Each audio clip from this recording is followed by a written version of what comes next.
You all set, Kate? Yes. All right, I'd like to call this meeting to order. Please rise for the pledge. I pledge allegiance to the flag of the United States of America and to the republic for which it stands, one nation, under God, indivisible, with liberty and justice for all.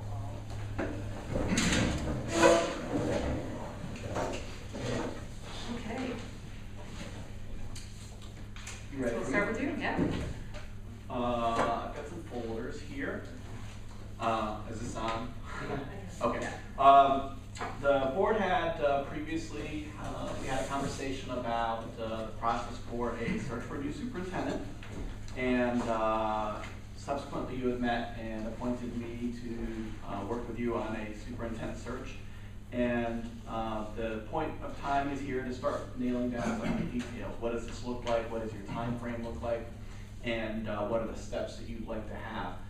I'll just reiterate what I reiterated when we met before, that there's no two processes that look the same. So I've got some documents in here of what other districts did, but just because other districts did it doesn't necessarily mean that you have it. And I'm certainly willing to answer any questions that you have throughout the process. So what I've got here for an agenda is the discussion to start the adoption of a recruitment calendar. I'm not asking you to adopt it tonight, just so you know, but that's the eventual thing that leads to me being able to lock in the brochures and all those type of things, the ability to lock in that calendar. And if there's anything we accomplish tonight, that's probably the biggest thing. My guess is I'll try to come back at a subsequent meeting, and once I have it, once you have a chance to look at it and double check your dates against your calendars and all those type of things, I would ask you to formally recognize that calendar, but I won't be asking you to do that tonight. The other thing that we will want to talk about as it relates to the process is what steps do you want to have in the process? What do you want those interviews look like? And who do you want as part of that process? Certainly the desired characteristics and skill sets for a new superintendent. I've got some recommendations for you on that. And certainly salary and residency are two critical pieces that have to be decided, and we'll go over those. And then I've just got some information on applications, and we have to determine if you want a writing sample and that type of thing. And then the last thing is we usually develop a posting of some type that gets put on the internet and sent out across the state. And I've got a draft for you. So if that's okay, does that sound okay as far as where we are? Yes. Okay. So if you could, I put in here the Warrensburg recruitment schedule. I could have picked any number. It doesn't really matter which district I picked, the ones that I've done, but it's illustrative of some of the steps that one would have in a search for a superintendent. Really, the most important thing is the interview schedule, who you want to have, and how many interviews you want to have. But just so you know, one of the things that I will need to do is really start working on number 2, which is the preparation of a search brochure. One of the things I like to do is collect information about the district. Quite often I'll work with the superintendent's office and the board clerk and their designees to collect educational information. I always make sure the board gets a chance to see stuff before it's sent out, so there's no surprises. You have a chance to look at it. I have somebody from our communications office work directly with your staff to kind of put together. We try to get pictures. We try to make sure we have anyone who's in there. We have a photography, photograph release for the kids and that kind of thing. But we really try to touch on all parts of the district and the community. We want people, when they get this brochure, to have a sense of where the district is, the nature of the district, the type of districts, and the demographics, fiscal information, information about what opportunities are available for kids, and certainly, as I mentioned before, the community itself. Good quality superintendent candidates research the communities before they apply. And so we want them to have as much information about the community and about the school district as possible. With that in mind, it usually does take a little bit of time to put that together. My guess would be we'd really be looking at probably the beginning of November, but we're still in good shape with time frame, because when we talk about time, we always want to back up from when you want to appoint the person, and generally you want to have an appointment by early April, mid-April. That gives you time for people to give notice. So you're still in good shape with time. You're not in a rush here. We've got some time to put stuff together. We've got some time to figure out what you want that to look like. So what I prefer not to do right now is put the dates to it. We will do that at a subsequent time, but I'm just trying to make sure you have an orientation of what kind of needs to get done. So once we do the brochure. May I just ask a question? Yeah. I just want to make sure I'm understanding, and I apologize because I have a really bad headache, so that's why I'm asking. But these dates that are Warrensburg that you gave us, are we trying to look at those? Are those the dates that we're trying to look at? No. Oh, okay. I just want to make sure I'm Thank understanding. you, clarification. All I'm trying to do is talk about what the process is. Oh, okay. And this happens to be one I use, but we would Okay. fill in dates that are unique to Cambridge. Okay. So I generally recommend these first few steps as kind of keeping the same, because they tend to work. They're pretty generic and doesn't really. They usually works pretty good. But once we have the brochure done, like I said, at the kind of beginning of November, then we want a posting time. We generally want to have about a 4 to 6 week posting time. That gets posted online. It gets sent by me across the state to my 36 colleagues, and they disseminate it to all those schools and their districts. So we're going to hit right off the bat, all 694 schools. Hopefully everyone sends it out. We also post it usually in on board, pretty much when people still read the NISPON on board. And then the other thing is we also generally do a little bit of advertising, what's called the Canes, and we run an ad that appears in all the major papers across the state. It's one ad, we send it in and it gets sent. And in today's electronic world, we don't need to do Education Week anymore, New York Times, those things, which used to run $10,000, $15,000. With the advent of electronic advertising and some of the other things we can do, we don't have to spend that kind of money anymore. We can do it for $1,500, $2,000 and get the word out across the state. So the prices have really come down.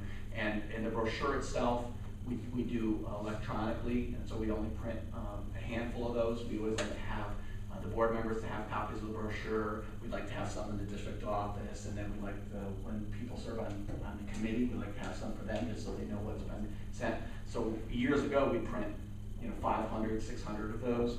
Nowadays, it's all electronic, and that's a big cost saver as well. So the cost of doing a search from that angle is a lot cheaper than it once was. So as I mentioned before, we want to kind of post for a 4 to 6 week period. And then that's really where the decision points come in for the board. What generally happens is the applications come in to me. I catalog everything, I check everything off, and I do some preliminary high-level screening. I don't often at that point do reference checks because some of the candidates apply, but they haven't told their employer because they may not even get an interview, so they're not going to kind of take a lot of sand out of the jar at that point in time. But I am able to talk to some of my colleagues, and pretty much if there's any skeletons in the closet at that point, I can generally find out what they are. And then I usually work with the board clerk to send out all the materials to all the board members. So any completed applications, all the board members get these in advance. And that's really when we're looking at number 6 here. So I do some preliminary verification. I make sure they're certified, or if they're not certified, I try to make sure I know what the path to certification is, to make sure they have the right certification to be a superintendent in New York State. Then I collect all the materials. My secretary Janice makes copies of everything. And then they're sent out to you well in advance of the meeting, so you have some time to go over them and go through them. And then we meet in an executive session, and it's appropriate for an executive session. We're going to be speaking about actually the specific individuals, and you go through them. And I facilitate the process, but you make the decisions. And I think the thing that I like everyone to know is that it's the board that always makes the decisions in the search process. I facilitate a process. I try to facilitate a good process so you have all the information you need to make decisions. But in the end, you're the ones who make the decisions as far as who gets selected to interview. Now, sometimes the board will ask me, what do I know about the candidates? And I'm always pleased to share with that. So one of the first things that you have to decide is, are you comfortable with that process? There are other ways to do it. Sometimes the board will have a subcommittee to screen candidates. I generally find this works out pretty well. If I meet with the board, you have everything in advance, so you have to go through it, and then we have a chance to kind of go through them, and like I said, you get to decide, it's kind of the same way you always do it, a yes, no, and maybe, and then you reconcile the list to the people you want to have a conversation with. Then there are some decision points that I would like to get to tonight, and then I can kind of start tagging some dates to them. There's a couple different options. One option is to have the board do initial interviews of the candidates. Another option is to have committees do initial interviews of the candidates. And then in this search, actually, the board decided to have 2 sets of interviews with the candidates before they had committee involvement. That's really a district decision, and I think some boards just really feel like we want to make sure we know the candidates and we know what we're looking at before we have a committee look at the candidates. I have done it the other way, where some boards have said, no, we want the committees to have a first look at the candidates. As far as a recommendation, I often find it works better if the board does the initial screening interviews for a couple reasons. One is it's less time out of the buildings and less time out of instruction that those candidates have to, that your committees have to be involved in. And the other thing is sometimes we'll hear from the committees, this wasn't a serious candidate, why am I wasting, because you don't always know paper, what's on paper doesn't always translate to how well people interview. So I generally find if we can schedule 2 nights, the board can go through them, do about 3 or 4 a night, and then you can decide, yeah, these are serious candidates that really kind of fit the community, and then you want to get feedback from the committees. As I often say, this whole process is collection of data and feedback about all the candidates, what do you know about them, and then hopefully by the end of the process you feel like you've collected enough data and information that the decision you make is in the best interest of the district. So I found it works, you can do it either way, but I found it easier and best to have the committee look at a fewer number of candidates. The other thing is when you have a committee, it's hard to do it over 2 days because people have schedules, and if you have parents and people from the community, it's a lot to ask to come in 2 days. But you can't say, can you do 10 interviews all at once? It's a lot to ask people to commit to.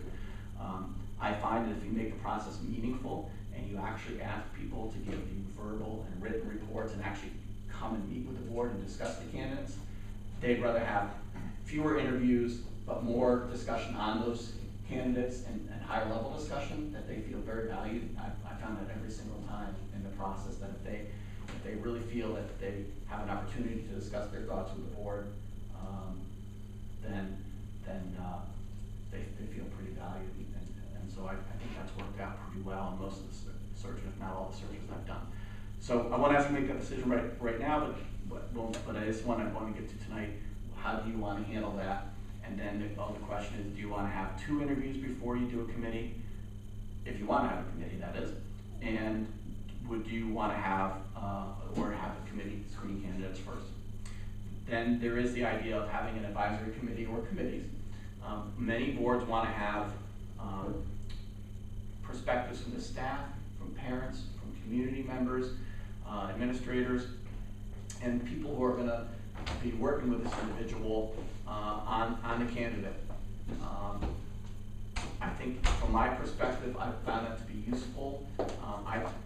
The only thing I ask is if you designate committees, that you also designate and schedule a mandatory training for them to be a part of it. And what happens at that training is as I train them on the interview process, I train them how to write questions, they write questions, but I also train them and protect the district on what questions they can ask and how they can ask them, because a superintendent candidate has the same rights as any other employee, prospective employee under the law, and cannot have their constitutional rights violated just like anyone else. And it always happens by accident. It's one of these things, and I've been fortunate not to have it happen, but I've heard these horror stories where somebody will say, gee, if I am your superintendent, I'm going to move into the community and I'll join the local church, and somebody says, oh, great, what religion are you? And the next thing you know, you violated somebody's right. You can't ask that. And so a candidate can express whatever they want, but obviously the interviewing person, just because they're interviewing for a superintendent position, doesn't mean that they have any less rights than anyone else. So I protect the district in that way, and I make sure I train people on what they can do, and then they write their own questions. And generally, as long as their questions are constitutionally appropriate, and as long as their questions are not duplicative, if you have multiple committees, I let them write their own questions, and I give them a bank of questions they can use as a resource as well, just in case they want some hints on how to do that. So that's a decision point you'll have to make, whether or not you want to have a committee, and if so, is it one committee or a couple committees? And then generally after that, the board receives feedback from the committee. The way I've got it structured is I collect the individual feedback, I collect group feedback, and then there's a structure to it where the committee comes in, and most boards have wanted the whole committee to come in. I think that works really well. That has to happen in an executive session because we're talking about specific individuals. And they're invited into an executive session, and the board and the committee have an opportunity to talk about the candidates. I do ask the committees never to recommend a candidate, but to talk about their strengths, weaknesses, and other things that maybe they just couldn't determine that maybe they want you to know, ask more about. And the reason is because when a committee comes in and says, we like this candidate, you don't know why. What's really helpful is that dialogue of what do you really like about this person and why, and how would that be a good match to the district, and really getting into that. Or what didn't you like about the candidate? What are some of the concerns you have, and why might not they be a good match for the district?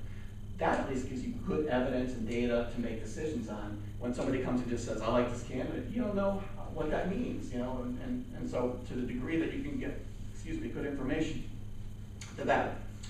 And then after that's done, usually the board will select a couple of finalists. Some boards like to offer to have the person come in for a day. Both candidates come in for a day, tour the district, and then maybe present an entrance plan or something that community members can attend. Sometimes board members will go to that as well. Board members generally are not part of the committee process, because if they do, most people don't feel comfortable kind of doing their own thing. And then later that night, they traditionally have the final interview with the board, and then you can make a decision if you feel that you have a candidate that's a good match for the district and the community. Then there's a process to negotiate an agreement and to go through the necessary steps. So the real critical decisions that I would like to get to is your thoughts about really 6, 7, 8, 9, 10, 11, and kind of into 12. And if I can get that from you, then I can kind of work with Kate, look at the school calendar, look at your board meetings, and send out a draft to you with all sorts of dates that you can get back to me and say, these work for me, these don't. And it usually works pretty well. We can start to frame it. I'll give you a couple of different dates on some of them, and then if there's conflicts, we narrow it down, and by the end of it, we have a date we have a calendar that works for all the members of the board. Questions so far? I know I've gone over a lot really quickly. Okay, so with that in mind, the process I talked about where the board would screen the candidates together with me after you got the materials, does that sound okay? Any objections to that? Okay. So that's number 6. We'll kind of keep that process as it is. Like I said, I'll work with the board clerk on an initial date set for that, knowing that probably my guess will be if we have the brochure done by November and you've had a chance to peruse it and approve it, we probably would be receiving applications probably to about the 2nd week in January, somewhere in that neighborhood. Then usually there's about a 7 to 10 day period for me to do some reference checking and get information, and then to get that information out to you in advance so you have it. So my guess is we'd be somewhere in mid-January we'd be screening applications. Like I said, I'll give you some draft dates to you on that. As far as the interviews with the board, would it be your feeling that you would want to interview the candidates, do the screening interviews first, or have the committee do it? Board do it. Is that consensus? I think it works pretty well that way. It's just, the only thing is it takes a couple nights of your time. But I will often say the hiring superintendent is the most important thing that a board does. So I think it's time well spent. like in this case, the board had 2 interviews before they had committees. Would that be your preference, or some just do 1? Do you have a feeling? I don't have a need for a second. I don't care either way. I think 1 works okay, just so you know, I don't feel there's anything wrong with 1. So if that's the case, then we would have, there'd be 1 interview. How about committees? Tim, do you have a recommendation, or do you see one more successful than the other? No, I don't see one more successful than the other. It's just, I think it's almost just a comfort level preference thing. Oh, okay. So, how about the involvement of committees would be your idea to involve some committees? Last time we did faculty, CSEA, and administration. I'd like to involve the community as well. There's 2 ways to do it, and I've done it both ways. Some groups will say we're going to do faculty, CSEA, administration, or whatever, community. The other option is to do, I put in here, just happened to be what I did at Warrensburg, but it doesn't have to be this. Is this in here or not? If you look on the next thing, Okay. some will do, so that makes kind of gets everyone 1 or 2 committees. You wouldn't have to have 1, where you have a mix of administration, non-instructional, community members, parents, teachers, and students. You could, in a district this size, you could actually do 2 committees. I think that would be fine. That's what they did in Warrensburg. You'll see they had 2 committees. So they're kind of mirror committees, but they do their own work. They report out separately, and they come into the executive session separately to report out. The nice thing about this is it gets your whole community working together for the common good. Doesn't mean it's the right, doesn't mean there's one right way to do it. I've seen this work real well, but I've also done the approach that Tom talks about, where you have the different groups. What I think is really nice about this is when you have everyone from the community working together, it's one common purpose. And when people are writing questions, it's not always, well, what's best for our particular unit or what's particular for our group of people. It's what's best for the district and what's best for the children. And that tends to be how they approach it. And I've had a lot of luck with this going very, very well. But once again, it's up to you on how you like to proceed. And it doesn't have to be this numbers too. I mean, different boards will say, I want 3 of these, 2 of these, so we can tailor it to your wishes if you did, Or would you go the other way? I'm fine with you. I personally think that what you have down here is better with the community and parents and teachers and students. I think that's better than just having staff and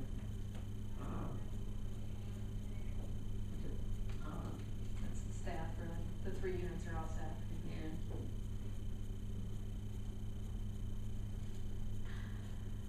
Thoughts? I certainly like to have all of these stakeholders involved. The amount of numbers, I'm not held to a certain number in regards to that, but I do think it's important to have all the stakeholders involved in this.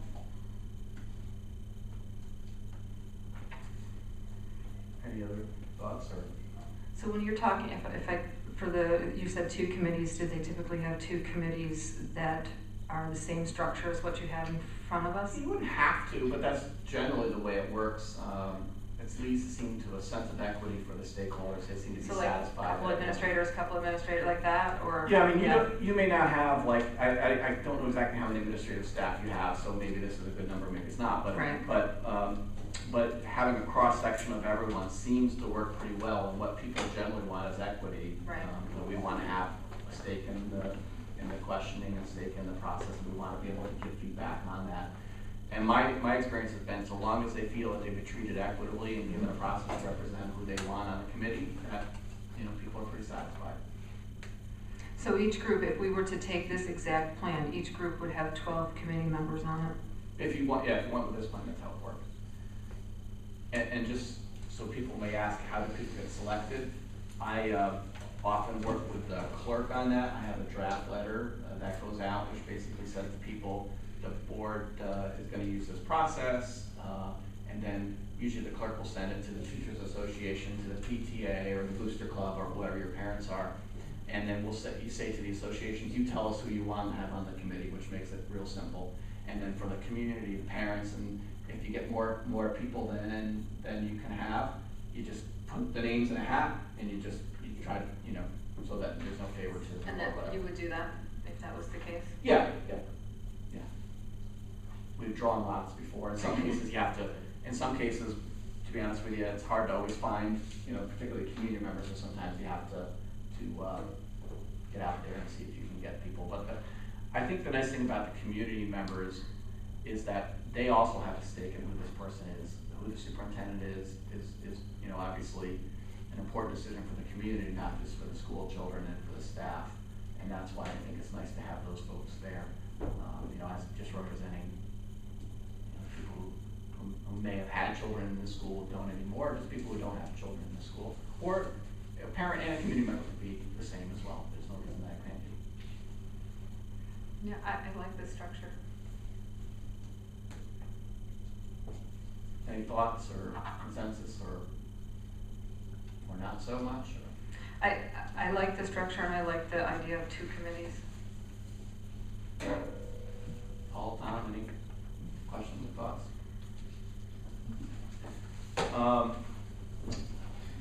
If you don't mind, I can work with Kate and just make sure my numbers, because I don't know how many administrative staff we have. We can just and I tell you, I think having students on have been, I've heard people say it's not good, why have students on? I think sometimes the students are the best.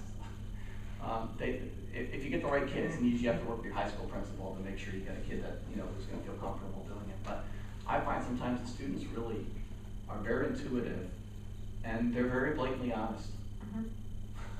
In a good way. Yeah. And usually I look for like juniors, kids who are not gonna be aging out of school before the superintendent begins. Okay, so as I understand it, we'll kind of go with this model, and then Kate and I will kind of tidy up the numbers and make sure, and then it will turn out to be 12, and then we'll include all these groups. Sound good? Yeah, thank you. Okay. The next question is then, so we talked about the advisory committee, so if you don't mind, I will include that if they choose to participate, they'll have to go to the mandatory training. I issued that about 2 nights before, so I have time to take their questions, type them up, and then get them back to them. I always have chair people, so their chair people proof the questions, so there's no, I want them to be empowered and actually train them to actually go get the candidates, run the interview, so that they feel that it's really their interview. So I really like to empower them as part of this process, as long as they ask the appropriate questions. That's the only thing where I kind of put my foot down a little bit. The next thing would be, how do you feel about semifinals coming into the district, maybe presenting an entries plan? What I've traditionally done is if 2 people come in, one, I'll have one getting a tour of the district while the other presents their entry plan.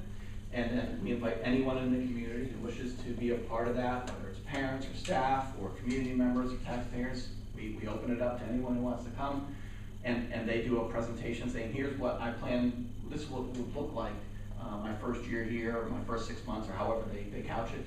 And then I get feedback from I collect feedback on that entry plan from people. And then that night, sometimes board members will come to hear the feedback, but if they can't, I always make sure you get a report on what we heard. And then we switch it, the other person then gets a tour, and then the other person presents their entry plan.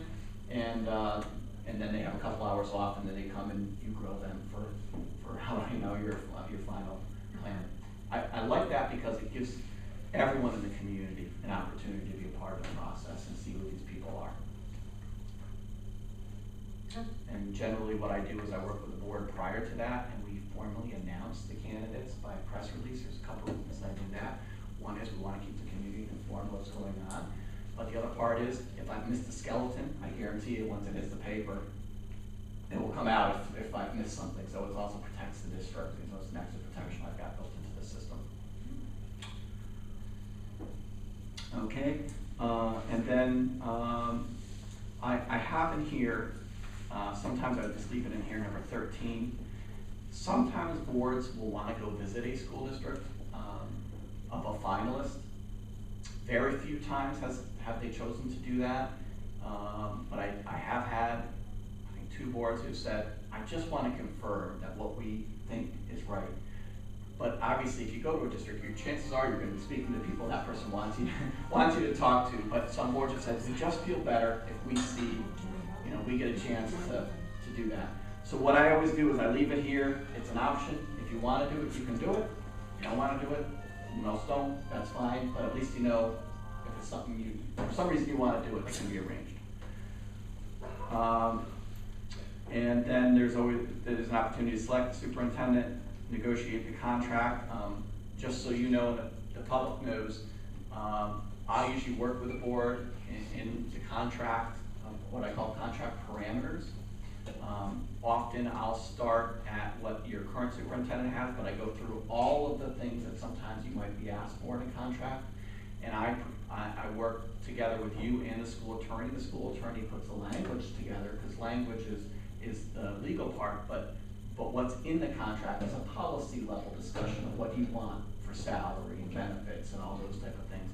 And that's not a legal discussion, that's a policy level discussion. And I work with you, and by the end of it, I want you feeling very comfortable with what your offer is to that employee.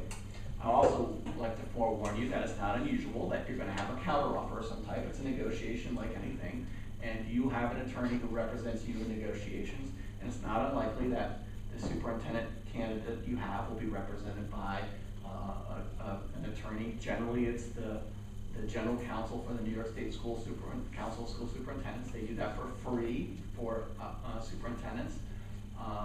They generally try to take their cues from the community and from sometimes they'll talk to me and also their client.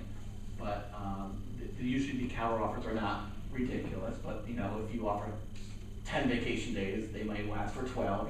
So you always want to couch that when you make your offer too. You want to make sure that you're comfortable not only where you are, but where your room is. You might say, well, on salary, we think we're there, so we're not willing to negotiate. So I try to make sure the board is prepared for that process, because that's where things can fall apart sometimes, and that's not a good thing. So if you have a good communication process and you've had that discussion and you're comfortable with your offer, and you know how you're going to deal with the counteroffer, generally it goes pretty quickly and the deal gets done, and you're off and running. You appoint the person is not going to give notice to their current employer until they're appointed. That much I can assure you. Okay? And then obviously the person would start, in this case, July 1 would be not the current date in there. Right. But so that's how it generally works. What I'd recommend is, if you don't mind, I'll go back, I'll double check that schedule that I talked about, kind of trying to have the brochure done by November, which means I'll have to get some stuff to you in advance, and we may have to meet once or twice. Again, it wouldn't have to be a separate meeting, but I can pop in on another meeting, and I can have Kate double check against the school calendar. I don't want to do interviews the night of your school musical or anything like that. I want to make sure we're careful about what your events are, and then I can get out to you through Kate a draft calendar, and then at that point I'd look for you to say, nope, that date's not good or whatever. And what I try to do is have a certain flow to it, so there's not interviews one week and then interviews the next week. I try to make sure that there's time to call the candidates, notify them, etc., to make it flow well. So if that's okay, I'll kind of give you an actual draft that would be your schedule, and you can look at the dates and see how it goes. Okay with me. I try never to box you in, so into anything. Do you need anything other than a head nod from us this Nope. evening? No, Okay. no formal actions required. We Would you talked go about back to the agenda thing? Do okay. they usually do residency? Well, that's funny you should mention that, because we want to talk about that a little bit. We really need to, one of the decisions we need to get, and I don't have to have these tonight, but there's two big decisions, there's two things that are important. When a candidate looks at a district, there's a couple things they're going to look at. the overall functioning of the district. They're gonna look at residency, they're gonna look at salary, and often they'll wanna know a little bit about the budget. Can they be successful?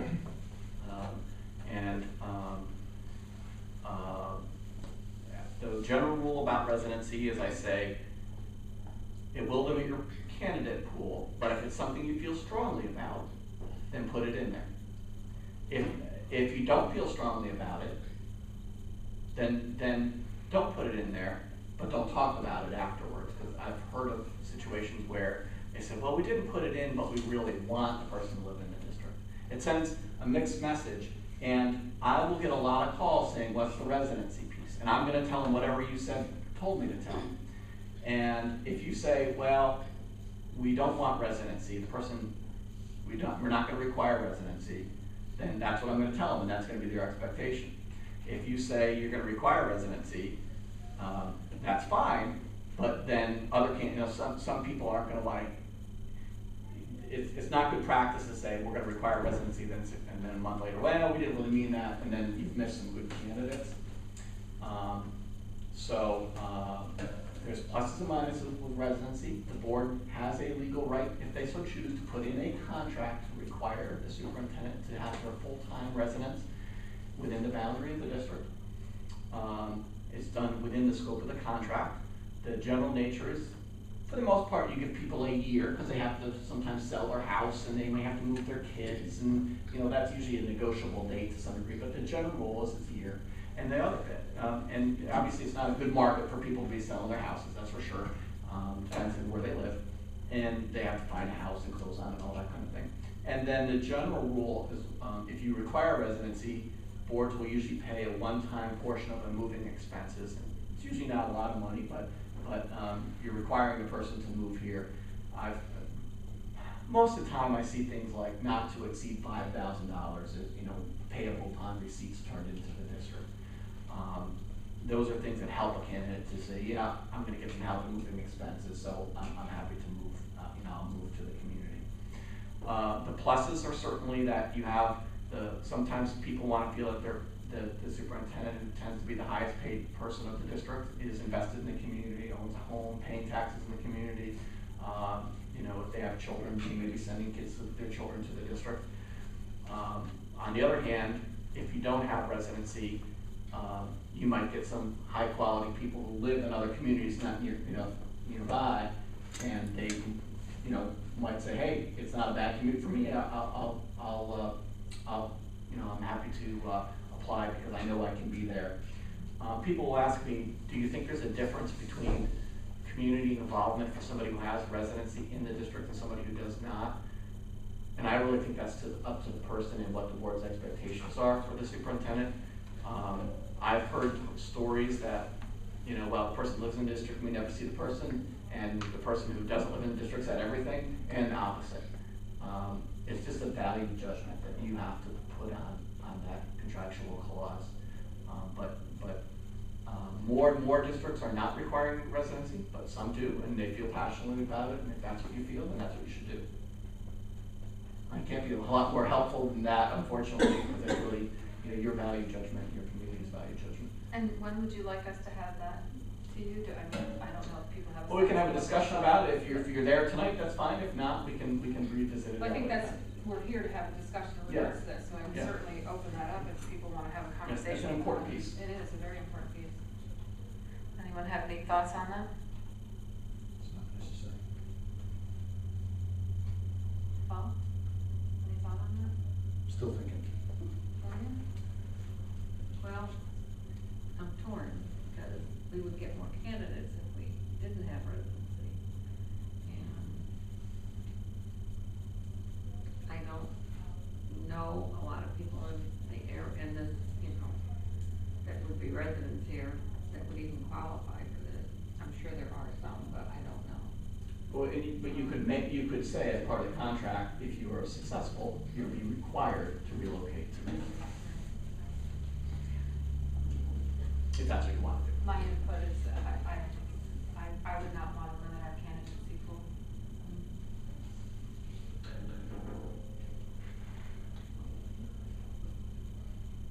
From find it's the hardest decision in a circular way. I see value in both. Right. We don't have to answer that tonight, do we? Can we say Don't that? have to, not tonight, I don't have to, I only need it before the brochure goes out. There are certainly pros and cons to both ways. And no matter which decision you're gonna make, it's the wrong decision for some and the right decision for others. Right, exactly. And yourself, and you know, it's one of those things that you just have to be at peace with what your decision is. So do you guys wanna hold off on this, for this evening and think about it further, or?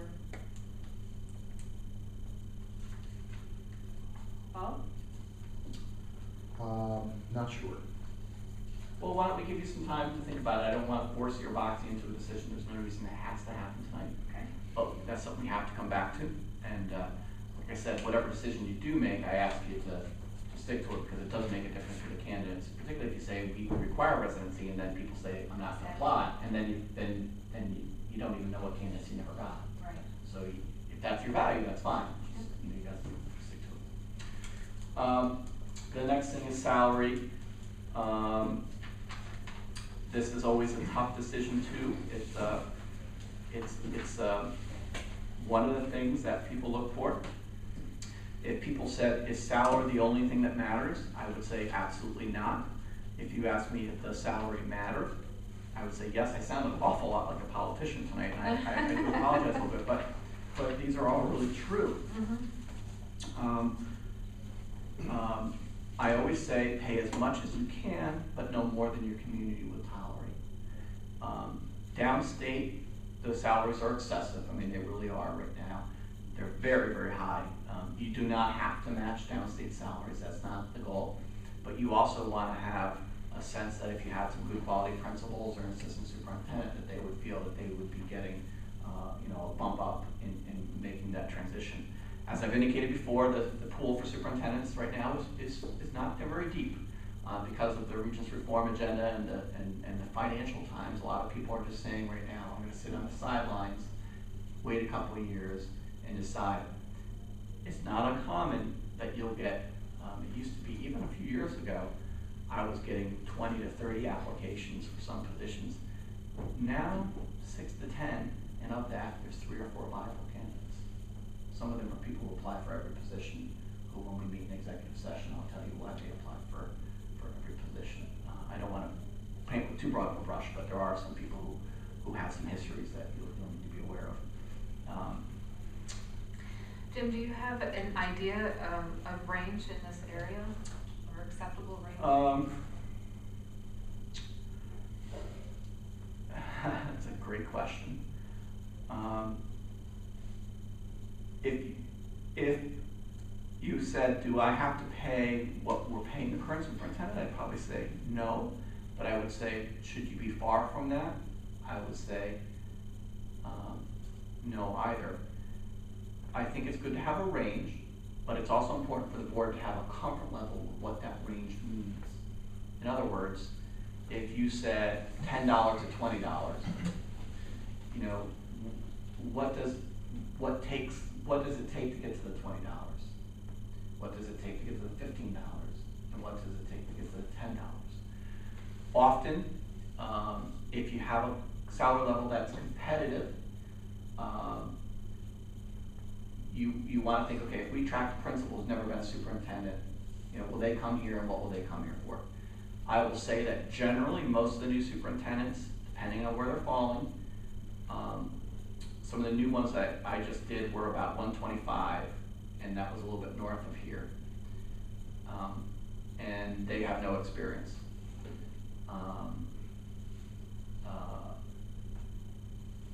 There's going to be a district somewhere close to here, advertising somewhere in that range, starting range, going to about mid-130s. I don't want to specifically indicate because it's not in the public, but I think if you were to ask where the right ballpark is feeling for me, somewhere between 125 and 135. And I know that sounds like a lot of money, but when the salaries downstate are, you know, 190, 200, 220, 230, 240, 250. teaching salaries are gonna want as well. Right. So you don't need to be there. So you're And but you also want to make sure that if somebody wants to come here for a good quality of life, that's a number that they can live with. You know, you have some data in your folder where people are. Once again, this has to be a key board decision, but if you, you know, about 125 to 135, I think passes the smell test for me. But you know, ultimately, it's got to be your decision. And you know your community best. I can't say as I do.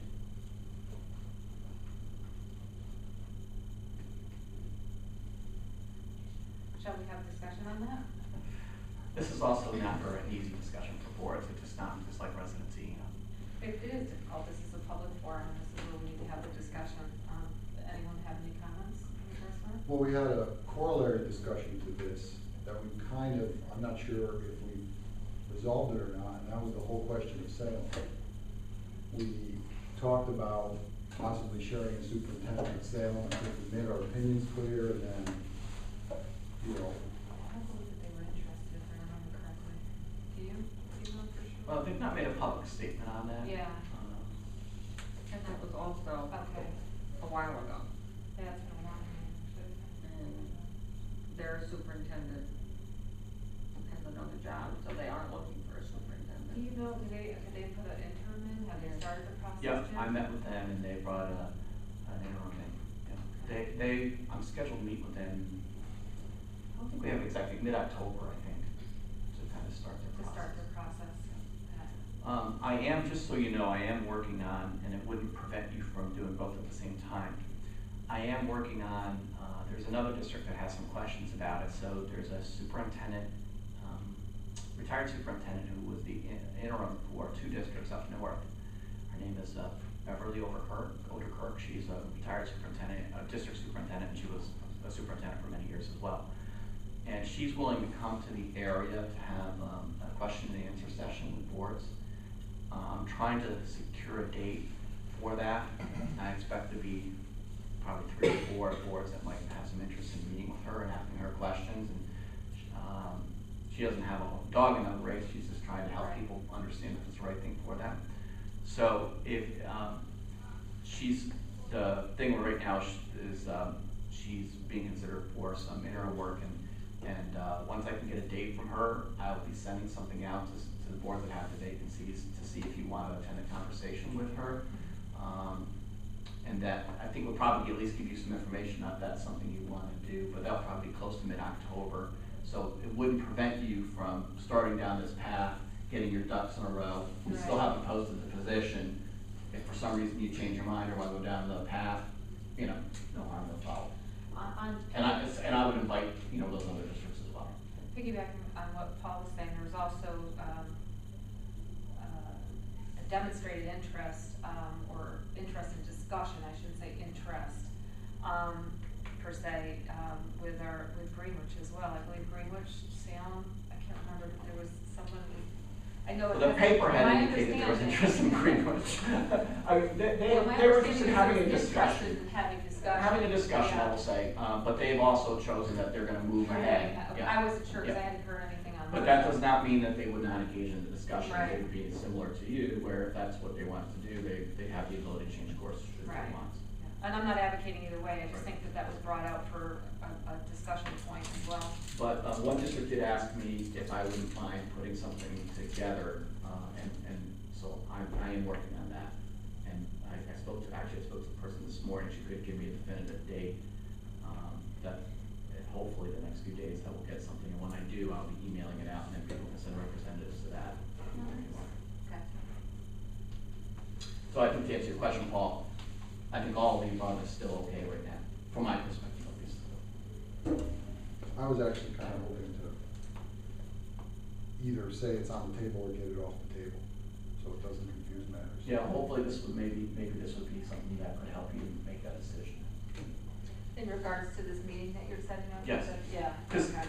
you know, the person has some strong feelings about it, and it can work, but, you know, she's identified conditions where it works best and where it doesn't, she feels. Right. And so, you know, you could kind of, and that, do a self-analysis against the points that she makes. she only went into a few minutes with me, but, you know, you really have an opportunity to answer her questions and talk about what you thought worked well, what didn't work well, and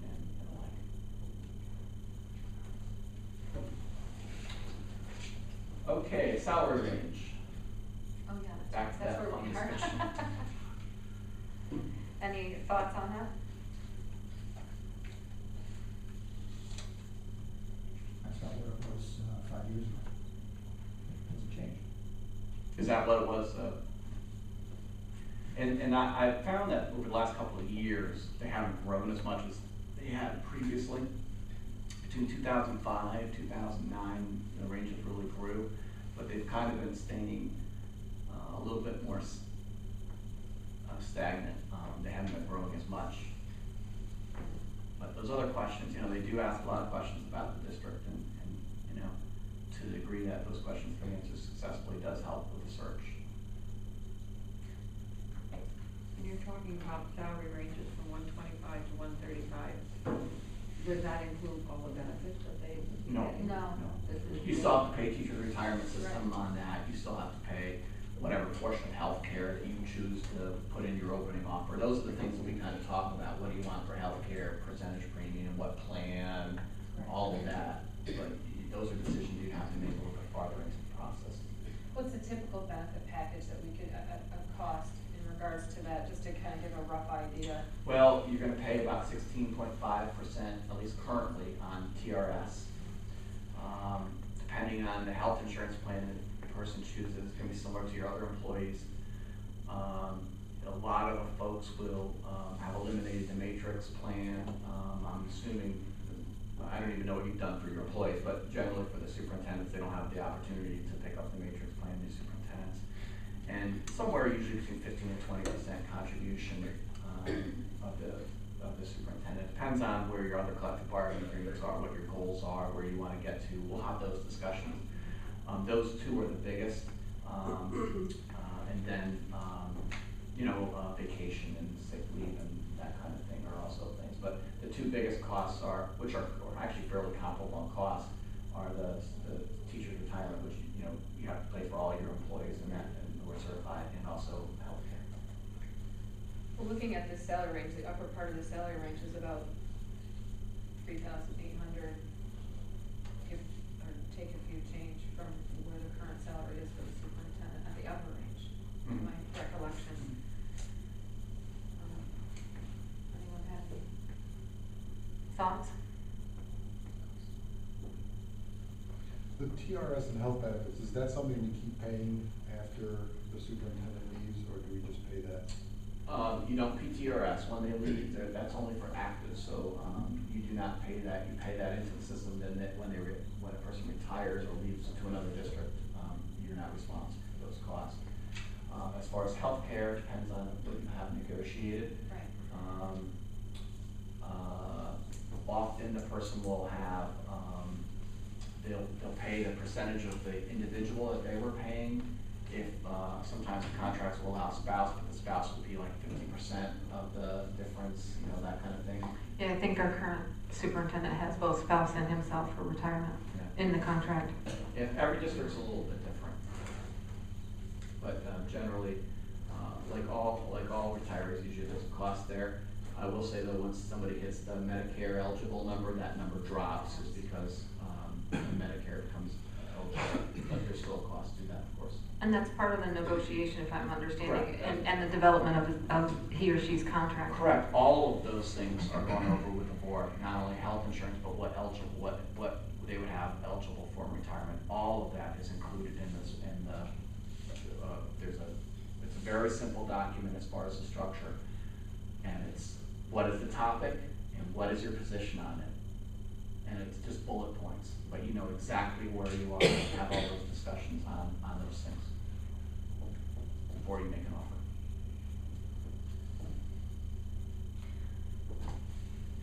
Comment? No comment? Lillian?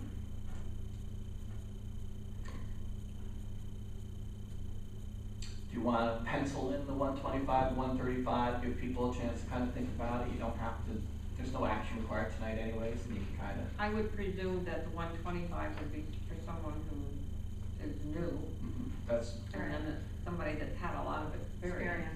had a sitting superintendent who maybe wanted to come to this area for quality of life, or maybe they came from a smaller district in, well, let's say Hamilton County or Yeah. what have you, and they said, this would be a good step up for me, and they had some good experience.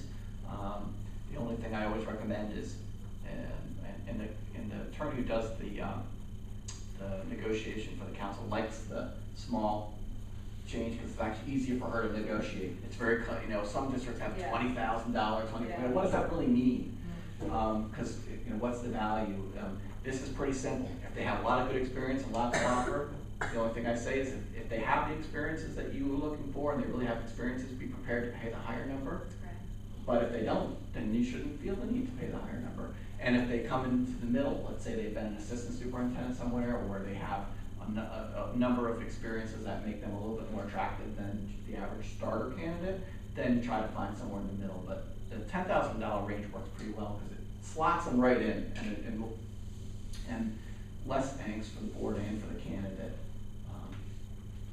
I really learned that over the last couple of years. I wasn't sure when I first started doing this what was better, the larger, and I really learned that the smaller amount really makes life better for everyone.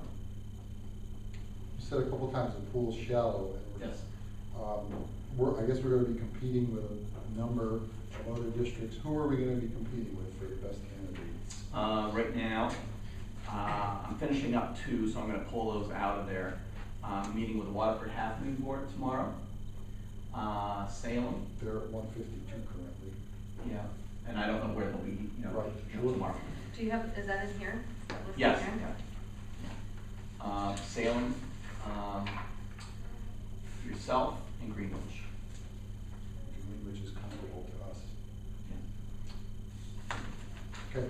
I'm still just looking here. Salem, Greenwich, Waterford. Waterford Half Moon, I'm meeting with them tomorrow. And, Their superintendent's retiring. oh, and then And I have a feeling it's gonna be a little more expensive than 125 if we want somebody good. And you always have that flexibility, but it gives you also the flexibility to find the right person that you're paying within where you feel comfortable. So what I'd recommend is you just pencil that in. I won't do any more than say that that's the range where you're at right now, but certainly we can refine that a little bit later if we need to. I'm comfortable with it being penciled in. I think, we need to look at things economically as well when we're looking at this. But certainly there's a marketplace, or as you mentioned, there's a marketplace. Yep, absolutely. You want to be competitive in the Yep. marketplace as well. Okay, so we're doing good. We've kind of zeroed a little bit in on kind of what that calendar might look like. We'll come back with dates, talk about the composition of the interview committee. The salary range, we have an idea, residency, we have an idea. The last thing is really and I apologize, I meant to put something else in the folder tonight. If you said to me, what are all the desirable characteristics of a superintendent? I put together a spreadsheet, and these are all of them. But if you put this in there, you will find no human being that can accomplish all of these things. I've learned to try to keep it simple and really say, what are your core values? What is it that you want from a superintendent? And try not to make it more, I'm not saying in the interview process you won't be able to drill down and find out a little bit more and have your committee groups do some of that work. But what is it that you really value? And I often find that boards want somebody who's an instructional leader. Not always. Sometimes in some districts they have a strong assistant. And they might want somebody who's got a bigger community presence and stronger on finance, selling budgets, and those things. But I find in most districts they want somebody who's an instructional leader, somebody who's a good communicator, somebody who has strong skills to lead staff, and some experience with fiscal leadership. I will always say you're not going to find somebody with all those skills, likely. You're going to find somebody who has some of those skills, but with the understanding that people can grow into those positions. Some people come from really strong academic backgrounds, but they don't always understand finances. And people will come in and say, well, I've done a budget. I was a middle school principal. I can guarantee, and you know this from the board work, is budget is so much more than running existing lines. Budget is all about the whole big picture and how that relates to your goals. But more importantly, what your revenue side of it is. Very few people who haven't done the job, who haven't been mentored as an assistant, or who have done that part of the job, truly don't understand how the revenue side, appropriation side, and how the fund balance management and reserve management all factor into a fiscal health of a district. So a lot of times people come and say, well, I managed a budget. They may have, and they just don't know what they don't know yet. But same with some legal stuff and negotiations and those type of things. You'll have some experience, some people who have those experiences, some people who don't. I think you have to say, what is our core value as far as, if we hire somebody, they must have X, Y, Z. Can we live with somebody who can learn the financial part, can learn some of the legal and negotiation part? Because no one has all those skills right off the bat. It just doesn't exist, except for somebody who might be on the higher end of the schedule, maybe who's done some of that work before. But if you have a first timer, you have to decide what are those things that are most critical, important to us, that we won't hire anybody without X, Y, or Z, and we will support the person and expect somebody to learn the other things. That's really the discussion that I think is most important. Not every single one of these things, but what's the big picture, what you want for your children, what you want for your community. So that's our core mission. Can we pick out a couple of those tonight? Anyone want to start?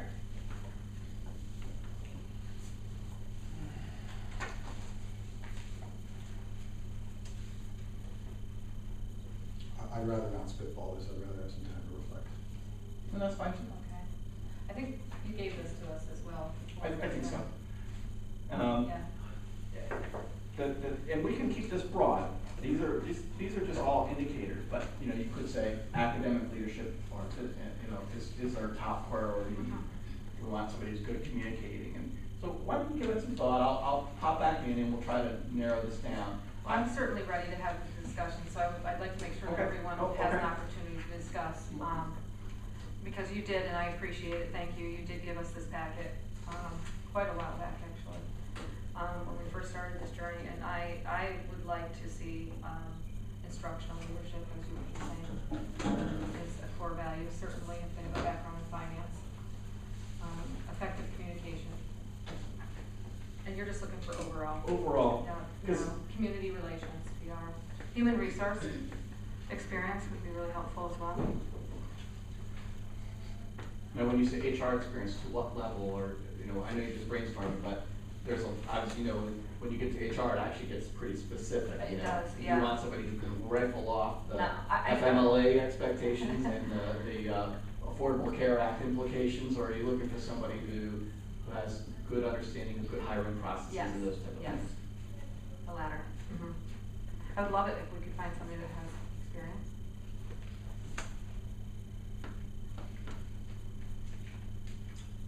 Other thoughts? I think I've got those. I would love to see it with characteristics of someone that's had experience with working with small rural school districts as well. Certainly that doesn't need to be the end all and all, but it would be nice to see somebody that had some of that experience.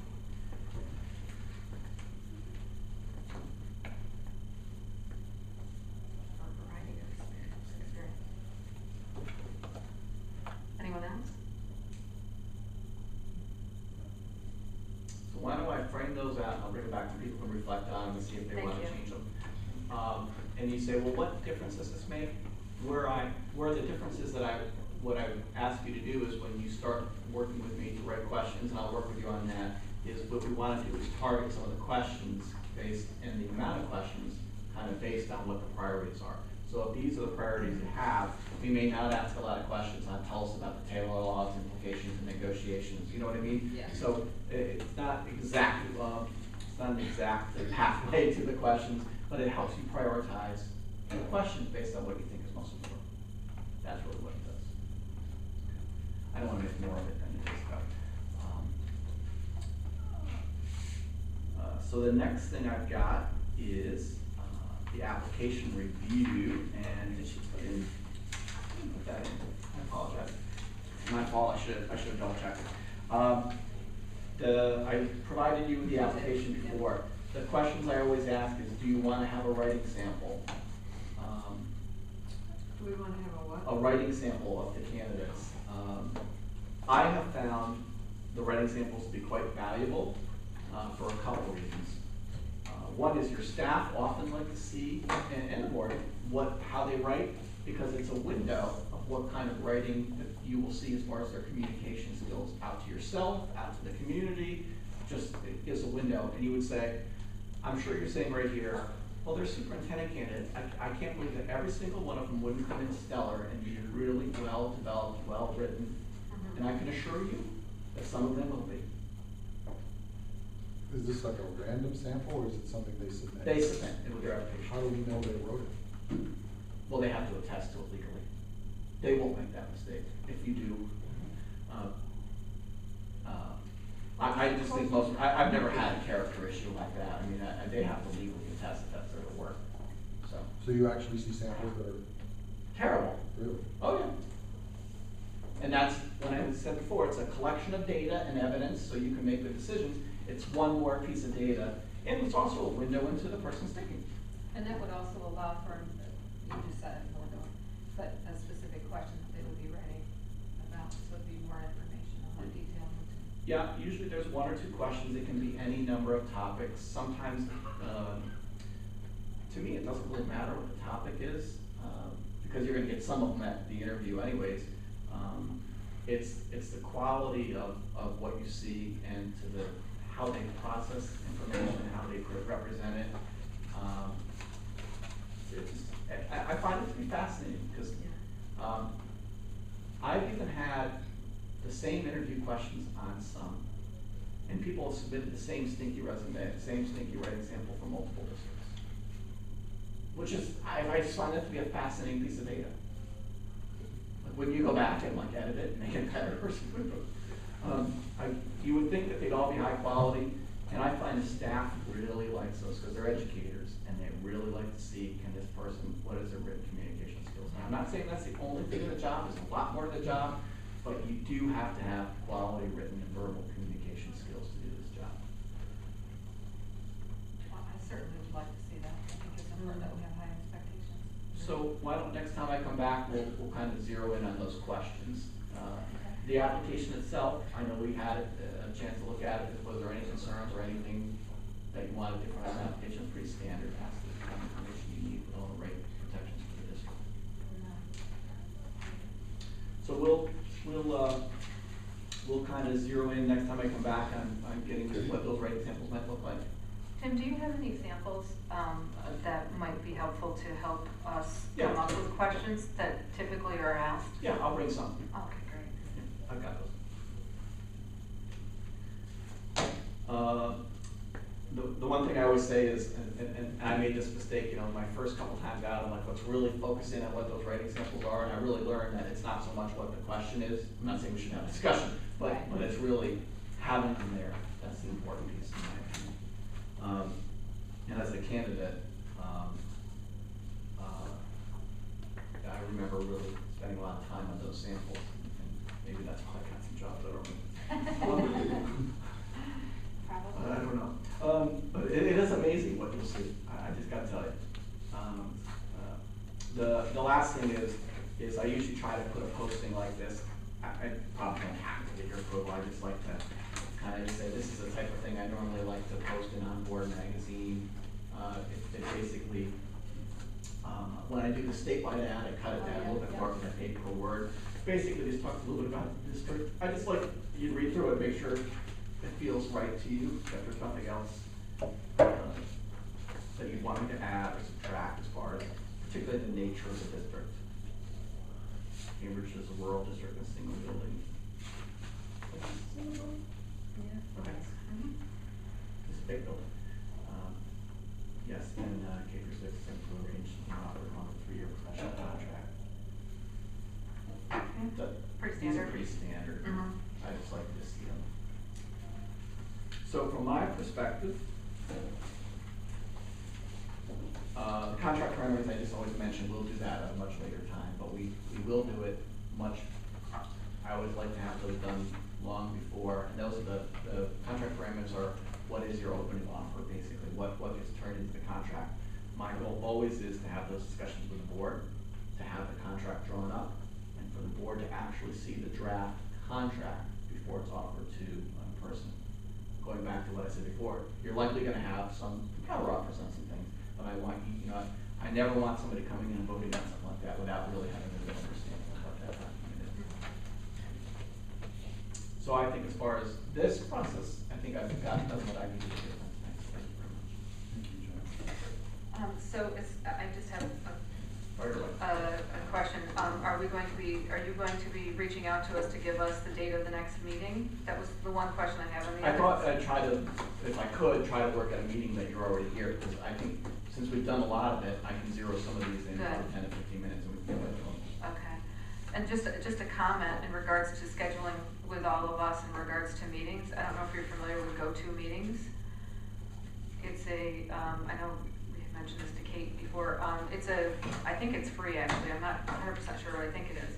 Where there's a spot where you can go in and you can choose, everybody can go into one spot where everybody's name is, and it shows the dates and stuff, and people can just either put an X or whatever, so that way it takes a lot of emailing back and I've forth. used a doodle, kind of the Yeah. same thing, you know, Yeah. where people go in and say, I'm available this night, this night, and this night. Yeah. Let me see if I can try to link it with the current meeting. If I don't, we could use that technology, because then people could. Well, I'm thinking of all the other stuff that you're putting dates together or whatever, or you're trying to link everything together? I'm gonna try to link it all together and Okay. then send it out to you in advance, so you can take a look and see if those dates work or don't work, and then keep refining it and coming back to you hopefully in October with, here's what I think the dates Yeah. are. And at that point, ask you to kind of, to say, yep, this is it.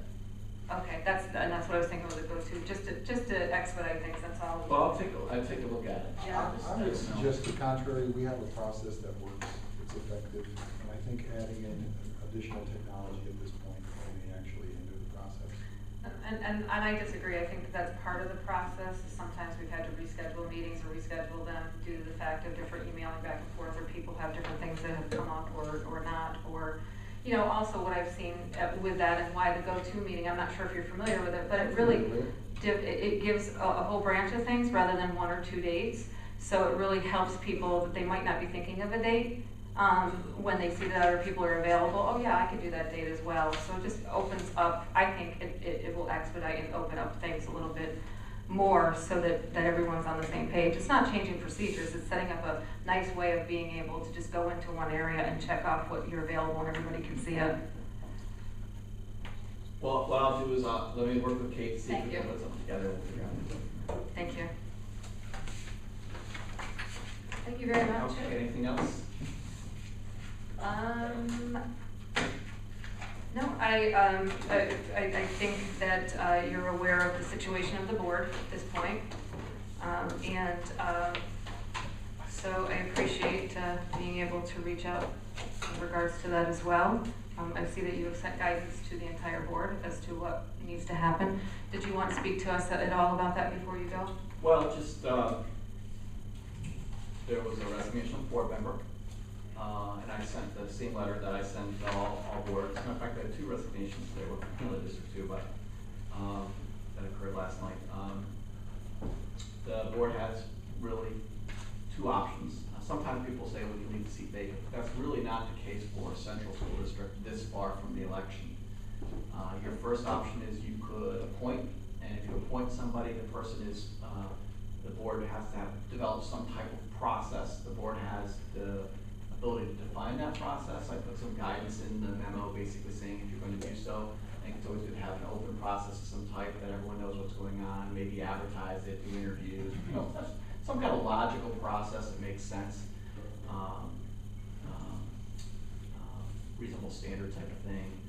And the board wants, there's pluses and minuses to appointing. One of the pluses is it's a little cheaper, but at the same token, the person only fills out a certain portion of the term. And so if they're appointed, they only serve to the day of the election. And then the election is going to be defined who fills out the completion of the term. The other option is for you to hold a special election. And that has to be done, well, either appointing or a special election within 90 days. So you're going to, and if you make an election on the requirements for soliciting applications and, not applications, I'm sorry, what's the right term for that? Petitions are the same as they would be as a May vote. and you would have to set up, you know, an election in your gymnasium or whatever you normally do to do the legal notices. It's obviously, you don't have the budget vote portion of it, you just have the, whatever your requirements would be for holding a special election. And if you do hold an election, that person fulfills the remaining term of that individual. I'm not sure I know what that term is right off the bat, but whatever that remaining term is, they would fill that. There's pluses and minuses to doing both. Legally, you know, the board really needs to take action on that and give you know, some direction. And you know, no one, if neither one is done after 90 days, then I have the option of appointing somebody to the board, but that's the worst case scenario, and I've never had to do that. I prefer not to have to do that. So I don't know your community, it's your community, you and your community's decision how to do this. And just for clarification, because I'm not sure if anyone's been in this situation, so I just want to make sure we all understand this process. And I apologize because I know that I'm sure you're not prepared to have this discussion, but we were handed this last evening, and so neither were we prepared to have this discussion. With the appointment piece, how does that typically work in your experience? I'm sure it's not very typical, but how typical? Yeah, I've had it. In fact, I did it in my former district when I was superintendent. I found that there's no one right answer. Some boards will I've seen a couple different approaches.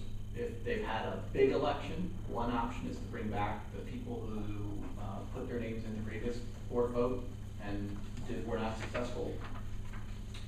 I've had that fewer than others. The other option is to say, to put a legal notice in the paper or to put something on your website and say, we have a vacancy for the board. And you say, if you're interested in being a member of the board, please submit a letter of interest to the district clerk. I'm sure she's got some procedures that she would implement. You know, you still have to make sure they meet the requirements of that they're 18, they can write, and what's the other one? We have lived in the district for years. So she probably have, right. So she's got all that stuff. So she'd have to have some kind of probably affidavit or something that she would put out, a letter of interest and an affidavit. Often, and the board will set up interviews.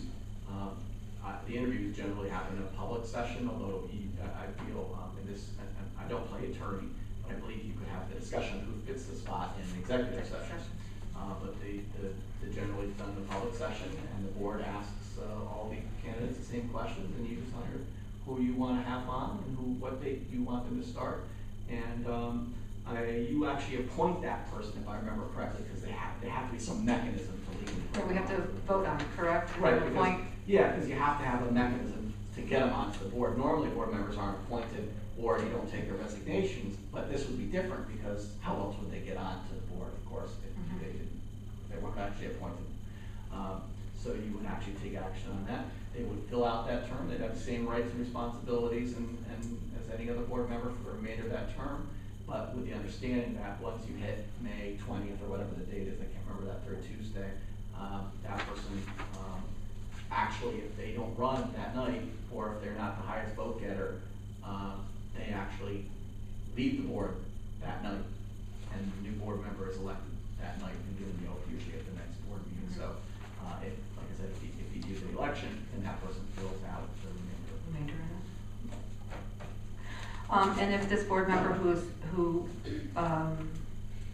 gave us this, and I'm pointing at this because this was dropped on the table and walked out. I don't think that actually even the board clerk received this, probably through Mr. Canini. Did you receive this directly from Mrs. McClenathan? Set on the table in front of Mr. Canini. Okay, so you got it from Mr. Canini. So if the reason why I'm asking this is to make sure I get all of the information. And I know you know. I think you were next because I verified. I wanted to double check that. I mean, it was received by the board meeting. She was there physically received it. She was in the room. Right. I mean, there was no distinction in that case of who was handed to as far as courtrooms and Canini, as I understand legally. I don't know the legal. I'm not a lawyer, but no, nor am I. I just think yeah, she was there in the presence and received it. So yeah, the reason why I'm asking that is if there was it's my understanding that if this person, if Mrs. McClenathan decided to rescind it, that is not an option for her? That's the way I understand the law. Okay. That once you submitted your, that's why I wanted to double check today that, you know, she was here and actually received it, wasn't secondhand the next day or anything like that. But ultimately, I think I want, you know, that's a question, all of that gets to, you know, whether your attorney, you know, that's a legal question ultimately, but that's my understanding of the law. Right, yeah, I have, Go ahead, I'm sorry, go ahead. no, you go ahead. Why is it that she couldn't rescind it? Because, well, first, the board takes no action, and there's no, the law doesn't indicate when somebody's, like, a board person, you can't say, for example, I've had this before, I'm resigning my position tonight, but it's gonna be effective 2 weeks from now. I had that in another district, I worked with the council. No, once you submit that letter of resignation to the clerk, for all intents and purposes, you're no longer on the board. That's been how it's been explained. That's how the law. Other Because people have resigned and they rescinded their resignation. Is that okay? Yeah, exactly. well, I'm just saying what I understand the law to be. I can't speak to anything. Okay, so even if the board unanimously said, and Mrs. McClenathan has not asked me to do this, she's probably not really excited that I am doing this, quite frankly. You know, even if the board unanimously said, we'll allow her to rescind it, we don't have that right to do so. That's my understanding of the law. But once again, I'm not your counsel, and No, I don't want to pretend to be. And I apologize for putting you on the spot, it's just that we have this situation, we as a board need to move forward, and I just want to make sure that we're understanding this. That's been my understanding of the law, and I did, when this passed, there is an attorney who, in the firm, Chris Lynchant, who I usually work with on items like this, and I always run these letters past her, and she said it was appropriate. Thank you for doing that. So we would need to put the special election or the vacancy, we would have to discuss that at the next board meeting? How would that specifically work for us? You have to make a decision, then you need to take action, in my opinion. And the other thing is, I just want to remind you that Kate also needs the 45-day window for all the petitions and everything like that. So time sounds like a lot of days, but it's not as much as you might think, and she's got stuff to get together, affidavits and all that kind of stuff. So to the degree that you can make that decision sooner than later, it will help her, and for what it's worth. I think that what I was asking, I'm sorry for not being clear about it. I'm asking the question, do we need to have that put on a specific agenda, or is that a discussion that can happen this evening? I know you're not our attorney, and I apologize. There's nothing that would prohibit that from happening tonight. Thank you. Okay. Legally. I'm not your superintendent either, so I want to be careful not on crossing lines of. Oh, sure. And I'm not asking you to, I'm just, Right. this But is all there's nothing, very quick. if the board wanted to act tonight legally, there's nothing it's a regularly called board meeting, it's a public meeting, it's been properly noticed and all those things. So, you have a quorum, so there'd be nothing that would prohibit that if that's what you'd like to do. I'm gonna ask the board, do you wanna wait? Do you wanna have a conversation about it? Do you wanna have a conversation, and then make a decision at a different time? What's the realistic possibility of us agreeing on a replacement candidate? Never. It's just about zero. I would suggest we set up an election at the earliest possible. Yeah, I don't support that. I think that's an additional cost to the taxpayers and I don't really support having an additional, we've got people who ran for the board already. We also could do a posting where they would be able to set up an election is an additional cost to the districts. And quite frankly, with everything that's happened, the district doesn't need yet another thing.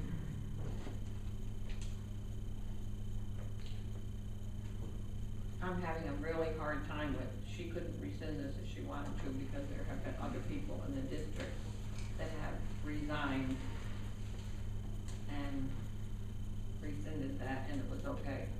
Who do you have in mind? One is Vince. We also know that you also rescinded when we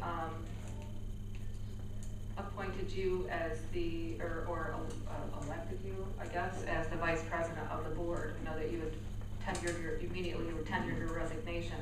And quite frankly, I didn't. As an officer or as a board member? Office. As an office, I would imagine as an officer. Yeah, that's a little different. Well, and I'm not saying it is or isn't, he's asking for examples, and that wasn't yet another example. I'm asking So- for an example of a board member who resigned I understand. as a I board didn't member. say they were board members, but there have been, Okay. employees of the district that have resigned and then That's recruited. That's different. Mhm. That's different? Yep. Why is that different? Yeah. Because the law's different. Yeah, and I gotta be careful about the open, discussion.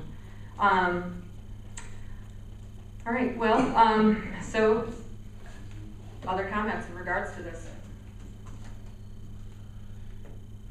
I was under the impression that the board had to accept it.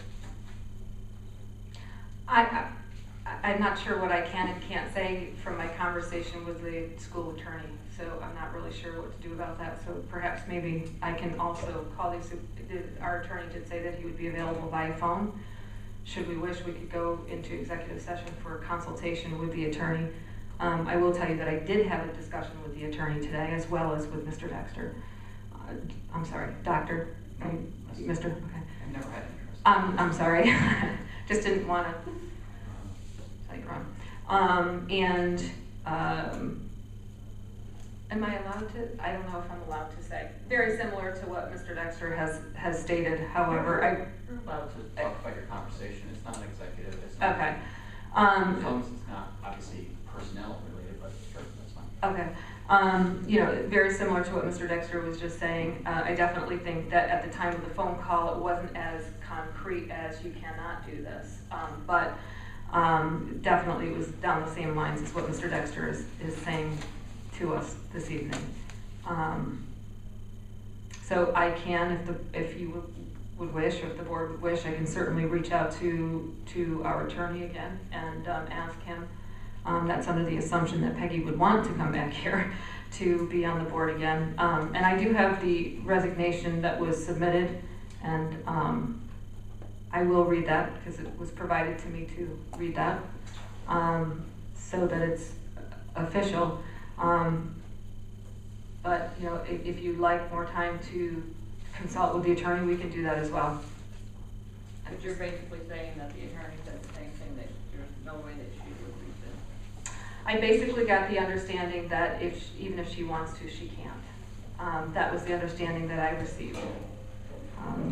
But again, like I said, there was a little bit of gray area, but there was it didn't look to me, to be honest with you, that there was any wiggle room there when having a conversation with him. But Did he say what was the difference between the superintendent doing it, or? He said personnel and board are different.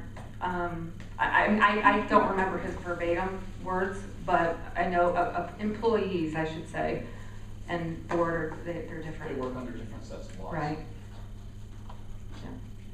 Without being. There's a case law that supports all that, of course. Right. He had indicated that he actually had gone through it and he went back to look for another district that he had gone through.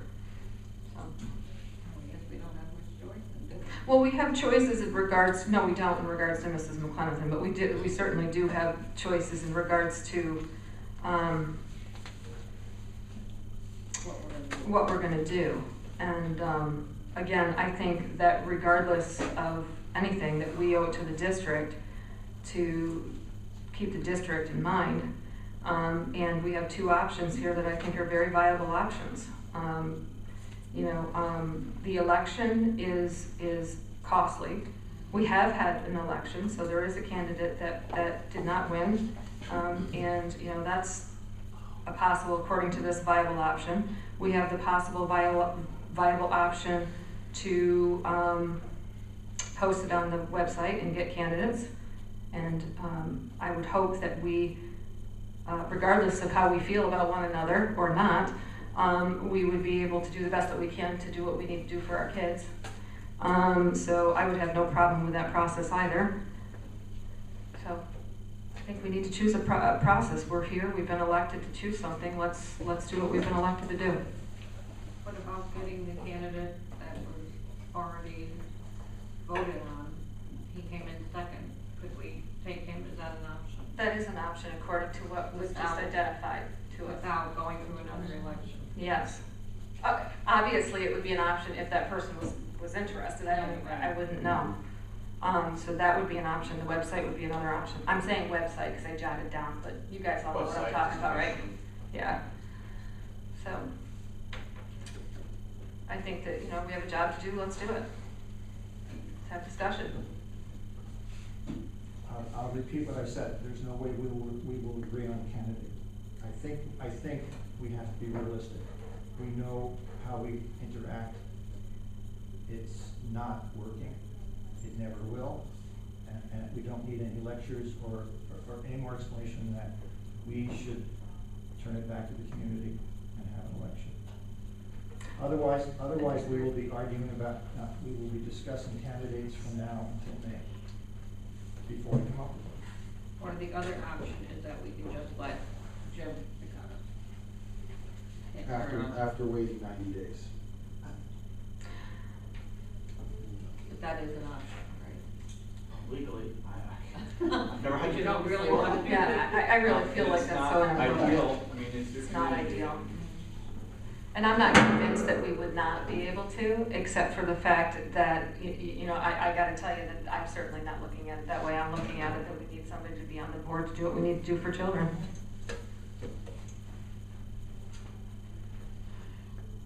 Lillian, Paul?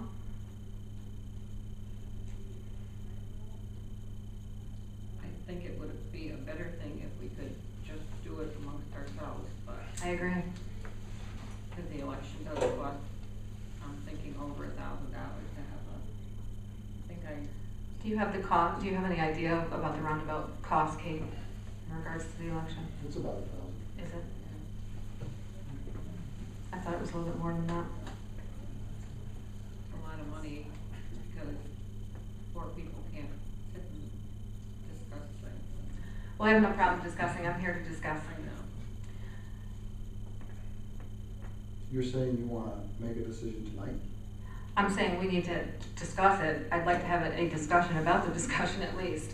We have a resignation that's here, and I think that, we all know we have it, so we need to have a discussion. And your objection is to the election is that it's the expense? My objection to the election is certainly the expense component of it, as well as I think we have viable options here that we can do. If there are people who are interested, and you feel that the person that ran for the board, and that didn't get it, if we decide that that's not a viable option, we have an option to ask people who is interested, post on the website and get those candidates and take a look at them. I don't think Tom's disagreeing with you. You know, If I may, I don't think Tom would disagree with that. I think, like, for example, one of the options that I think would be fantastic would be for us to choose somebody with experience as a board member. So we don't have to deal with the learning curve and deal with a novice who really doesn't understand what's going on in a very complex time. We could take it a step further, and you might find this amusing as well, but we can find somebody who not only has experience as a board member, but also has extensive experience having done and been involved very intimately in the superintendent search, which would greatly benefit this district. But again, the issue isn't that, and from my point of view, isn't that I wouldn't be open to that. I could think of a handful of candidates right now that I'd be open to. And I think would be fantastic. And you know what, we may very well agree on some of those candidates. I think saying that we're not before we look at it is absolutely absurd. I think we say that we're not, and we're gonna put a cost to the district first without looking at it, again, is absolutely absurd, in my opinion. I think that we're all professionals here, or we should be trying to be professionals here and do the job that we've been elected to do. I don't disagree with you in looking for experience. I don't disagree with you in looking for a competent board member. How much time do you need, Kate, to calmly and effectively set up an election? I don't mean to put you on the spot, but like in terms of there's a 30-day period. We have to advertise 45 days before the election. And everything else can be squeezed into that 45-day period? Yeah. So, and we've got 90 days. I'm comfortable giving us 30 days to try to work it out. And after 30 days, going to an election. That way we'll have a buffer of 15 days.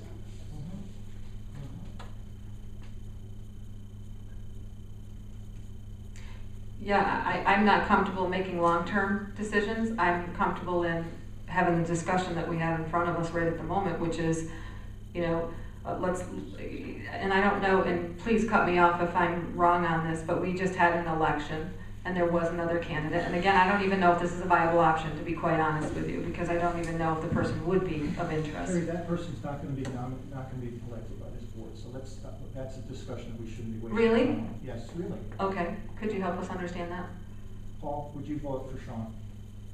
For Sean Costi, I think there's far better Yes, candidates. I do too. So it's 2-2, so that's a non-issue, so let's get on to how. Well, at least we're you're gonna do it. being blunt. There we go. Okay, so let's get on. So website, vacancies. Is that something that everybody would be comfortable with?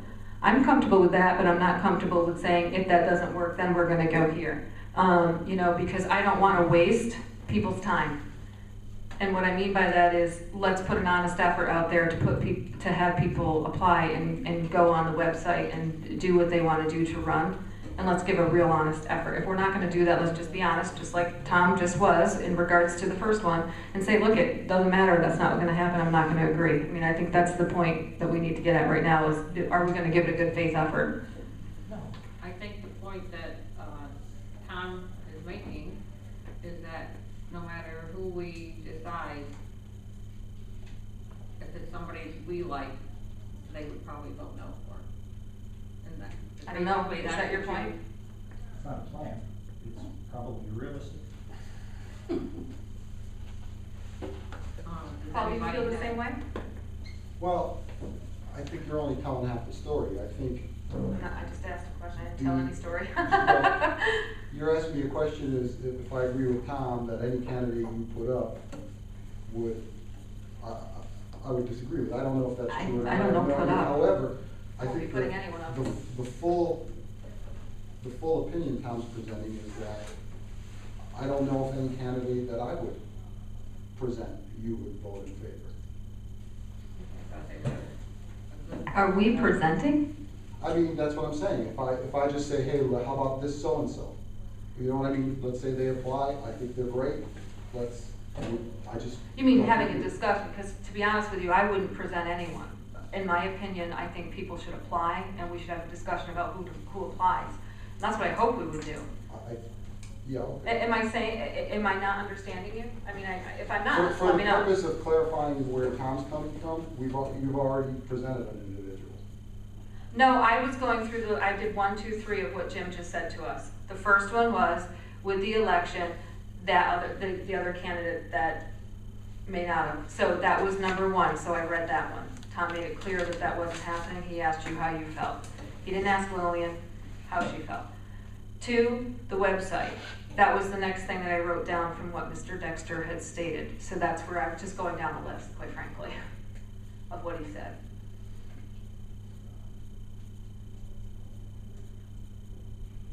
Just for clarification purposes. So, and So then, if we do the website and we get 4 candidates, or 6 candidates, whatever, we would have to pick one of those. we would have to, yes, we would have to pick one. And if we didn't like any of the candidates, we can't go to an election. Or is that? I think that if we don't, then we have to have further discussion. We're not forced to have an election and have the district pay for an election. No. Nor are we forced to choose any of the other other options either. You know, Mr. Dexter is saying, you know, obviously he knows what his role is in this, and he wishes that we would make that choice, that we could be able to make some good decisions. So, just to make sure that we're all on the same page. So we're not forced into any one of these particular things. But if we go through the website and we get the things that we can't make a decision on who should get it, then we would have to go back to the election. That's why you were asking. We had 30 days. and We don't have to do that. What else are we gonna do? That would be a decision that we would make. I don't know. If we can't choose a candidate in 30 days or 85 days, what's our option? The only other option is to, well, two other options. Sure. Let Jim do it. Right. Which he doesn't want to. He's expressed that pretty clearly. Mhm. And go to an election. Right, those are our options. Lillian said we have to, and I said, no, we do not have to. I think we need to be clear about what we have and have not to do. That was what I was clarifying for her. I think the two of you are saying two different things. What I am saying is that Jim does not want to do this, and I think it would be really nasty of us to make him do that if he doesn't want to. So that leaves us going to the website and getting people to apply and making a decision. And if that doesn't work, we can't make a decision with that, then we would have to go to the election. If that's what we chose, we do not have to go to the I election. don't understand that. There are options. We can either choose the other candidate, which we've clearly articulated we're not going to do according to this evening already. All right, we can go to the website, and people can apply. Right. Okay, let's say we have candidates and we don't come to a consensus at that point. Right. Then our option is we can do a special election, and if I'm missing something, please clarify it for me. Or it could be left for the BOCES superintendent to choose. You're both saying the same thing. I think the three of us are saying the same thing, but produced a different language. Well, there's That a was my- difference between or and have. Have to and having a, that's what I was trying to clarify, because you were saying have to. Well, if we don't do one, we have to do the other. We don't have a lot of choice. Right, okay, you're right, but we have choices. So if we don't do the website, we don't have to go to an election and have that expense, potentially.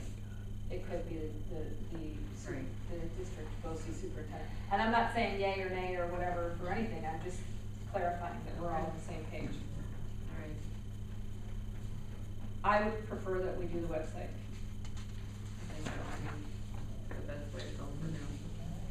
And I'm saying website, if there's another way to say it, then. It's a solicitation of candidates, but Right. close enough for participants. And who is going to draft whatever? gets Well, hold put- on. We're stalemated right now. So you're saying that you don't wanna do the website? I offered a compromise. I said I'm willing to solicit candidates and give ourselves an appropriate amount of time to try to figure it out, and without precluding the election. I understand your concern that $1,000 is a lot of money. I think we should check on the cost of that, cause. If I may finish my sentence, it may be more, maybe less. Right. But let's not forget that ultimately, there's also a lot to be said for letting the voters of this district decide who they feel should fill the role. Ultimately, they will. What the compromise I offered a few minutes ago doesn't exclude our attempt to figure out a candidate we can all agree on. And it also reserves, within a timely fashion, the ability to take this to the voters. I actually think Mr. Dexter would do a fantastic job picking for somebody for us. However, it's 90 days, and if this last half hour is any indication of how this abbreviated board is going to function, we're going to be stalemated on anything. We're going, unless we have a consensus on every issue, which we might, it could happen. We've had many consensus on issues Okay. throughout this year. I'm Let's see sorry, if we can get one tonight. I'm sorry, but I think I just said what you just said. So you are, No. you would agree that we should post it on the website, solicit applicants, That is give what we've been ourselves, talking right, about. give ourselves 30 days to try to pick the best one, and then go to an election. I don't think it's a good Oh, faith I'm effort. asking Lillian a Excuse question. me, I think I'm the chairperson I'm here. asking Lillian a question. I understand In an that. attempt to clarify, Yeah, yes, where she stands. I understand that. Thank you. And Lillian, you may answer, go right ahead. I thought that's what we were saying right along, and you're saying that that's not what you're saying. That is not what I'm saying, that's what he's saying. I feel that if we set this up this way, then we're not giving a good faith effort to this process. I feel that what we're doing is we're putting a process in place to get to the other process that we want. I feel that if we're going to ask people to apply for this that we owe it to the people who are applying for this to give them a good faith effort that they're actually applying, and that we're not going through the process to get to the end result, which is an election. If we're gonna do the election, let's say we're doing the election. If we're doing the website piece where they're applying for the position, then let's say that we're doing the website piece, then they're applying for the position. I think putting a contingency of and or is just simply saying, okay, let's get this through by putting it here, and we'll eventually get to the or. Let's make a good effort. Either it's one or the other. Like, I think it's too soon to be saying you need to do this and this. Like, if we're gonna do the website, let's do it. Let's commit to it, let's do that process, and let's wholeheartedly commit to it, rather than saying, oh, not really worried about this process because this one's coming anyway.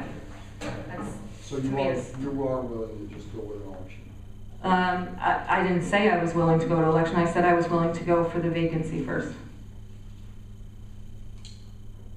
But I think you have just established that it has to be either or. I didn't establish, I said that there was other options, and that was an option. And I feel that if I was somebody that was applying for this, that I would want to know that I was not wasting my time by applying, feeling that there was another option that they were going to do after that.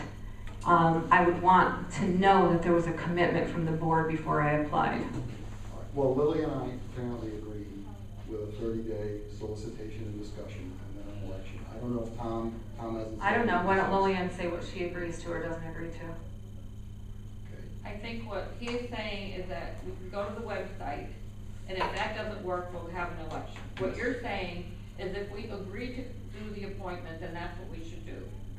We shouldn't have the option of, well, if this doesn't work. We can come back to that option, but putting both of them on the table just says that's where we're going. So let's just go, like, I mean, let's not cut to the chase, let's be direct. Which one are we doing? Tom, have you got any opinion? Yes, I have lots of opinions. Most of them can't be reported Well, right could you now. be I will be reasonable? serious. There is nothing funny about that, guys, I'm sorry, but that is just not funny. I would go along if it was a firm commitment to not spend more than 30 days on what I right now see as a fruitless effort. But I am willing to give it a fair trial, but we can't. It's obvious this board will not function to Lillian, you know that, and I know that. Let's be straightforward with each other. Well, then if we're not going to do this, let's not do it. No, I don't I'm wanna willing, waste my I just time. said something, Lillian, I said Yes, I I was know. willing to give it an honest effort, but I'm not willing to let it drag on and on to the point that Jim has to do something he doesn't want to do. I think I just said that. I know you did, and that's what I'm saying, I'm agreeing with you, but I want the 30-day commitment.